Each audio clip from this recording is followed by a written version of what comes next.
Récit long. Les Français parlent aux Français. Veuillez écouter tout d'abord quelques messages personnels. Les sanglots longs des violons de l'automne. Bonjour à toutes et à tous, et bienvenue dans Henri Frenel, l'ombre d'un héros oublié. Dans ce troisième épisode, intitulé Henri Frenel, la controverse de l'affaire suisse, nous allons mettre en lumière les divisions au sein de la résistance française. Préparez-vous à découvrir une histoire de courage, de trahison et de survie au cœur des tourments de l'Europe occupée. En 1943, la situation en France est extrêmement tendue. Les mouvements de résistance tels que Combat, Libération et Francs-Tireurs luttent sans relâche contre l'occupation nazie. Ces groupes formés de citoyens ordinaires et de soldats désillusionnés se battent pour la liberté, souvent au péril de leur vie. Sous l'impulsion de Jean Moulin, ces mouvements décident de s'unir pour augmenter leur efficacité. Ils forment ainsi les mouvements unis de résistance. Cette unification est cruciale pour coordonner les actions, partager les ressources et renforcer le front contre l'occupant. Jean Moulin, visionnaire et stratège, voit dans cette union une force capable de changer le cours de la guerre en France. Les résistants sont souvent confrontés à des défis colossaux. En plus de devoir éviter les arrestations par la Gestapo, ils doivent également s'organiser pour des opérations de sabotage, de collecte de renseignements et de protection des civils. Les réseaux de la résistance sont souvent infiltrés par des informateurs, ce qui rend chaque mission périlleuse. Malgré cela, leur détermination reste sans faille, alimentée par l'espoir de libérer la France de l'occupation allemande. Cette intensification des activités résistantes entraîne une augmentation des besoins matériels et financiers. Jean Moulin, représentant de Londres en France, doit faire face à une annonce difficile, une baisse des allocations financières fournies par les Alliés. Cette décision crée une pénurie critique qui menace les opérations de la résistance. Les ressources diminuent, les agents sur le terrain manquent de matériel et le moral commence à fléchir. Les résistants, déjà sous une pression immense, voient leurs espoirs s'amenuiser. Face à cette crise, Henri Frenel, le chef de combat, propose une solution audacieuse. Il suggère la création d'une délégation générale de la résistance en Suisse. Cette délégation aurait pour mission d'assurer un financement et des informations externes indispensables pour les opérations de la résistance. L'idée est de profiter de la neutralité suisse pour établir une base sécurisée d'opérations et de communication. Frenel, connu pour son pragmatisme et son audace, voit là une opportunité de sauver la résistance d'une crise financière désastreuse. En mars 1943, la délégation s'installe donc discrètement à Genève. Leur mission est cruciale, financer la résistance, transmettre des renseignements stratégiques et organiser des filières de passage pour les agences et les informations.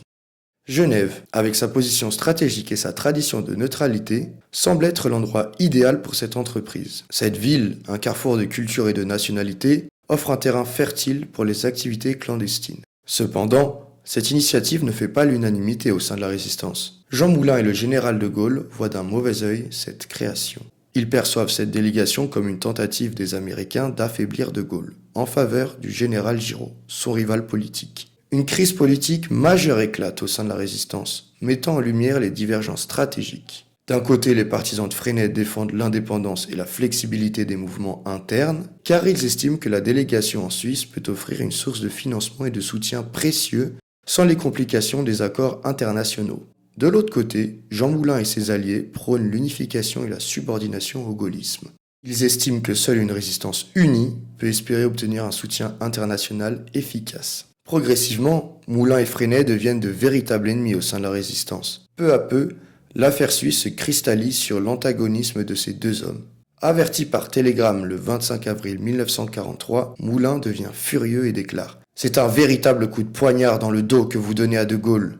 Frenel lui répond « Vous avez voulu nous étrangler comme vous avez étranglé les maquis qui vous appelaient à l'aide. Je n'accepterai pas et nous n'accepterons pas d'être fonctionnalisés par vous. » En dépit de l'approbation des gaullistes, la délégation en Suisse intensifie ses activités en organisant la transmission de renseignements ainsi que la réception de matériel. Les agents utilisent des codes et des méthodes de cryptage sophistiquées pour éviter que les informations ne tombent entre les mains de l'ennemi. Les messages, souvent cachés dans des objets du quotidien, traversent les frontières sous l'œil vigilant des douaniers.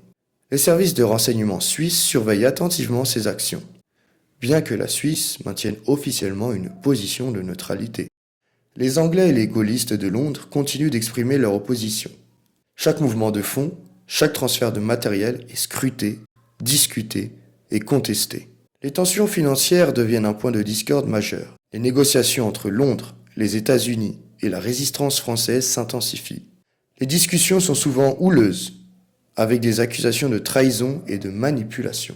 Les réunions secrètes, parfois tenues dans des caves ou des chambres d'hôtel, deviennent des scènes de débat enflammées. Le 28 avril 1943, le ton monte lors de la réunion du comité des murs. Il est impératif que tous les mouvements de résistance soient unifiés sous une seule autorité afin de maximiser notre efficacité contre l'occupant, lance Jean Moulin. Nous devons préserver notre indépendance opérationnelle pour éviter la centralisation excessive imposée par Londres, lui répond Freinet. Toute initiative sans l'approbation de Londres est une trahison à notre cause commune, rétorque Moulin. Je refuse que nos décisions soient dictées uniquement par Londres. Notre réalité sur le terrain nécessite une autonomie stratégique, lui répond de nouveau Freinet. En juin 1943, un événement tragique marque un tournant dans l'histoire de la résistance. Jean Moulin, le rival de Freinet, est arrêté par la Gestapo. Cet événement laisse un vide au sein des murs et intensifie les débats sur la stratégie et les alliances internationales. L'arrestation puis la mort en martyr de Moulin après des semaines de torture n'efface pas la rancœur que Freinet lui éprouve. Après sa mort, le chef de combat continuera ses attaques contre Moulin, l'accusant d'avoir trahi de Gaulle au profit de compromis avec les communistes. Finalement, après une aventure de quelques mois, la délégation suisse se dissoudra en novembre 1943. Les tensions croissantes et les désaccords internes entre Freinet et les autres figures de la résistance ont conduit inlassablement à une rupture au sein de la délégation, entraînant sa chute. Malgré ces efforts, la délégation en Suisse conservera une image ambiguë dans l'histoire de la résistance. Souvent associée à des soupçons de trahison et à des polémiques, elle symbolise les défis complexes auxquels les résistants ont dû faire face en jonglant entre les pressions internes et les exigences internationales. Elle reste un sujet de débat parmi les historiens, certains la voyant comme une tentative légitime de renforcer la résistance, d'autres comme une manœuvre politique risquée. Merci d'avoir écouté notre troisième et dernier épisode qui vient conclure notre série Henri Freinet, l'ombre d'un héros oublié. Nous espérons qu'à travers ces 3 épisodes, vous pouvez maintenant désormais mieux comprendre cette figure mystérieuse et méconnue.